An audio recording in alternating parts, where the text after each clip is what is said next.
Netflix has proven to be able to keep us glued to the TV. Get the popcorn ready, because I'll now tell you which series are most to blame. Top 10 Best Netflix Series 2023. Number 10, Dahmer. A series about serial killer Jeffrey Dahmer, who was also a cannibal and necrophiliac. The director, Ryan Murphy, has also done work like American Horror Story and American Crime Story, so he already had experience with crime and horror when it came to filming. And to think he had also directed Glee. What a turnaround. Dahmer has a 7.9 on IMDb and 57% on Rotten Tomatoes. It stands out for being a suspense series with strikes of horror, mainly due to the atmosphere and the feeling that something terrible is about to happen then from the strong scenes. It's definitely not a gore series, although there is blood. At the time, it was quite criticized for allegedly romanticizing a murderer. The director, in response, defined his series as a complaint of how the white serial killer killed gay African American, Latino, Native American, and Asian-descended men without anyone taking the accusations seriously. Social criticism or pure morbidity? No one knows. Number 9. 1899. With 7.4 points on IMDb and a 76% approval rating on Rotten Tomatoes, this series begins by placing us on the Cerberus, a ship heading from Europe to the United States, but which diverts its route when it receives a distress call from another ship, the Prometheus. Spoiler alert! There's no one on that ship except a child, whose very presence is accompanied by a series of paranormal events. This series, directed by Baran Bodar and Jante Fries, is focused on reality and what we consider real. Its technical aspects are also surprising, as it was filmed using a technology called the volume, which consists of a large curved LED screen in front of which the scenes take place. This background is modified in coordination with the camera movements. All this allowed the crew to work in an area of 3,750 square feet, with great versatility of angles without having to move to different locations during shooting. Quite useful considering it was filmed in the middle of a pandemic. Number 8. Wednesday.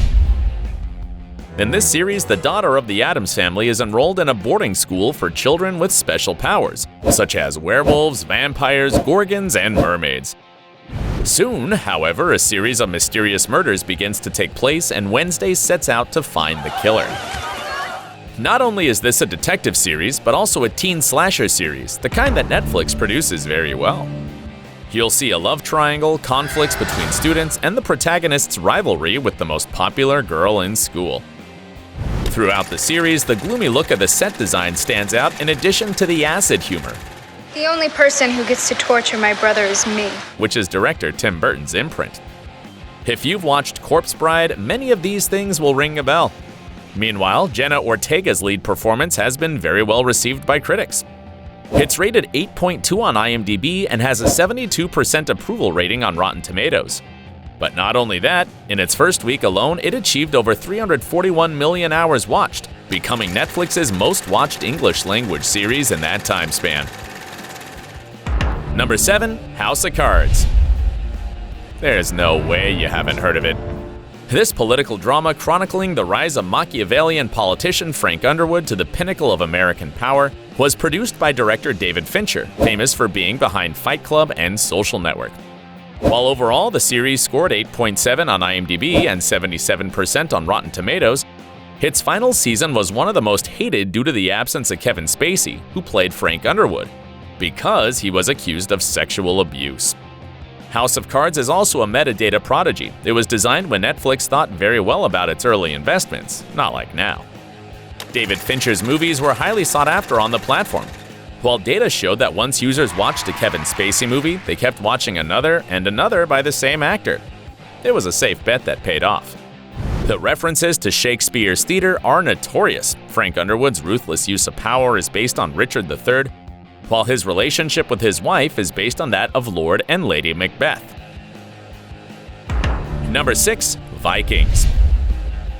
It focuses on the exploits of Ragnar Lothbrok, a legendary Viking character who is said not to have actually existed, but was the mashup of several other historical characters. That complexity meant that, originally, a miniseries ended up becoming 6 seasons. The first with 9 episodes, because 9 is a magic number in Viking mythology. Michael Hurst, the director, who has also made other historical series such as The Tudors, got the production into trouble when he wanted to faithfully recreate the cruel battles. So they needed up to 5 barrels of red liquid per battle, and not just any liquid, but one that wouldn't permanently stain the costumes and damage the skin of the actors. Thus, they opted for a combination of gum syrup and dye. In addition, 4 dead languages were used in the script: Latin, Old Norse, Anglo-Saxon, and Medieval French. The series has 8.5 points on IMDb and a 93% approval on Rotten Tomatoes. If you liked it, you already know there's a sequel, Vikings Valhalla, which deals with what happened 100 years later. Number 5. The Crown. It narrates the life of Queen Elizabeth and some members of the royal family since her accession to the throne. It's directed by Peter Morgan, who already had experience in films dealing with the subject of this monarch.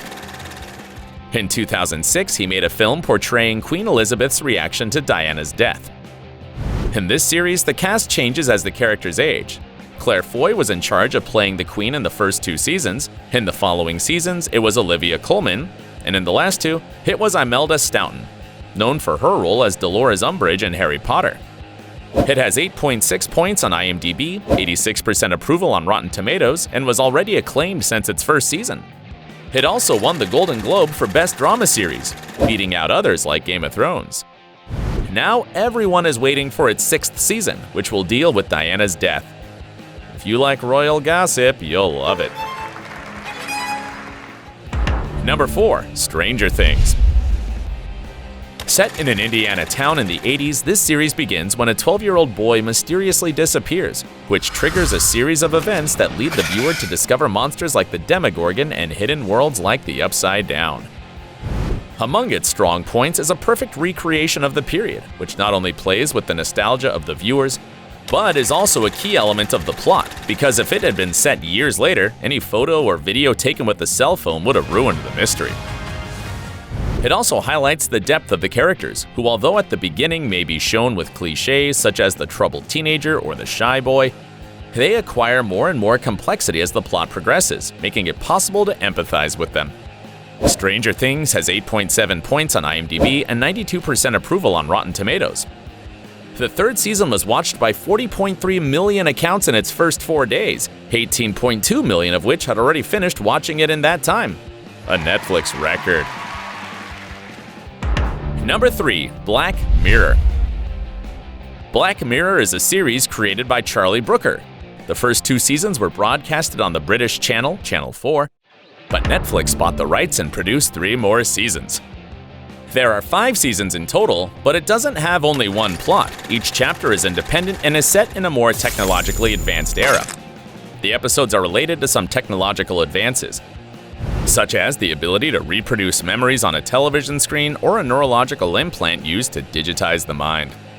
The situations derived from the interaction of humans with these new advances end up having a rather disconcerting and even hopeless effect on the viewer. Due to the quality of its scripts, the careful selection of the cast, and its great photography, it's destined to become a cult series. Black Mirror has earned 8.8 points on IMDb and a 95% approval rating on Rotten Tomatoes. Number 2. Narcos. When Narcos premiered, many thought it'd be more like a narco novella centered on the life of a drug lord, but nothing could be more different than that. While its first 2 seasons tell the story of the rise and fall of Pablo Escobar, he plays the role of antagonist, as the story is portrayed from the perspective of DEA agents Javier Peña and Steve Murphy. Throughout its 3 seasons, you see how the victories and defeats between the protagonists have a personal effect on each of them as the drug war rages on. The struggle for victory over the adversaries takes on much more desperate characteristics in the 2nd season. And in the following season, the fight against the Cali cartel is narrated, all to make it clear that the drug business and corruption never ends, which is not very encouraging. This series has an 8.8 rating on IMDb and 97% approval on Rotten Tomatoes. Now that you've made it this far, it's time to get to know the series you can't miss out on for anything. Number 1. Dark. It was created by Baran Bodar and Jean de Vries, the directors of 1899. with which it has many points in common. And speaking of similarities, similarly to Stranger Things, it begins with the disappearance of 3 children. An event that unleashes commotion in a small German town, since in a nearby forest, there are some caves with portals in which you can time travel. All this creates a complex series, for many, the most complicated ever watched on Netflix, in which the characters meet their younger versions and discover dark secrets from the very first chapters. Furthermore, it has a macabre aesthetic, as the forest is quite scary. A very well-done script that invites you to think about existential questions such as how changing the future changes the past. Yes, just as you hear, because the normal thing in time travel is that the past changes the future, but here, everything works differently. Dark has 8.7 points on IMDb and 95% approval on Rotten Tomatoes. If you want to break your head, this is the series for you. These were the best Netflix series. If you enjoyed it, don't forget to subscribe and turn on notifications. See you next time.